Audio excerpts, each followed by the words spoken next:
The video kicks off at full throttle. A drone swoops over a forest clearing, speeding toward a lone white camper van parked in the middle of nowhere. Inside, MrBeast is grinning while holding a giant $500,000 cash case. The camera shaking as Chandler pounds on the side of the van, yelling, "This is gonna get crazy." The screen flashes huge, bold letters in the first 5 seconds. Can MrBeast survive 100 days trapped in a camper van?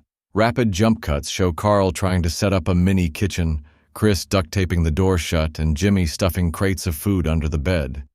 Then, with a metallic slam, the door locks. The challenge is simple, but savage. MrBeast must survive 100 straight days inside this single camper van without stepping outside. The van is parked in a remote clearing, miles from any town, surrounded by cameras and a perimeter fence to make sure no one escapes. Supplies are limited. Canned food, bottled water, a small propane stove, and one solar battery for basic power. Every 10 days, a new survival handicap will make life harder. The grand prize, $500,000 if the full challenge is completed. Nothing if a single foot touches the ground. And somewhere halfway through, a disaster twist will change everything. The first few days feel fun. MrBeast gives a tour of the tiny van. A fold-out bed, a cramped bathroom, a fridge just big enough for a few drinks, and storage cabinets crammed with food. Carl immediately starts rearranging everything to make it homey. Chandler tests the horn for no reason, and Chris teases, "You won't believe what happens when the power goes out." Every 20 seconds, a mini-hook hits. Carl opening a sealed box labeled Day 50. Chandler whispering about a secret sabotage plan, and a wide shot showing how far the van is from civilization. By day 14, the mood shifts. The air inside gets stale, food supplies shrink, and boredom sets in. Chandler kicks things off by replacing half the fresh water with pickle juice. Carl thinks it's hilarious. Chris warns. This is just the beginning. The stakes are repeated constantly. If MrBeast steps outside before day 100, the $500,000 is gone. At night, the forest sounds make sleep impossible. Owls screeching, branches knocking the roof. The mid-video twist strikes on day 49. A loud rumble shakes the camper van.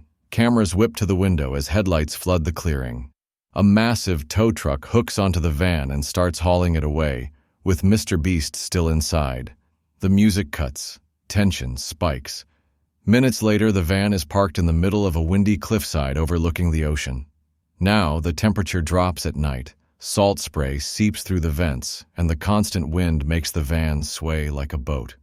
Carl laughs. Chandler calls it a nightmare upgrade, and Chris starts hiding snacks in random compartments. From then on, it's chaos. Day 65. All the blankets vanish. Day 78. Chandler releases a bag of harmless crickets inside the van. Day 85. Carl rearranges all the supplies so the food is hidden in the ceiling panels. Survival turns into a battle of endurance, rationing the last bottles of water, cooking over a single flickering stove burner, and dealing with constant noise from the wind outside. Every couple of minutes, stakes are hammered in. The cash case sits on the dashboard in full view, but unreachable until day 100. The climax explodes on the final day. The van smells like sweat, spilled food, and ocean spray. The countdown timer flashes red as everyone chants the last 10 seconds. At 0, the door bursts open. MrBeast jumps out onto the cliffside dirt for the first time in over 3 months, and the $500,000 is handed over in a massive glass case. Confetti cannons blast, drones fly overhead, and Chandler yells, "Next time we're doing this in a submarine."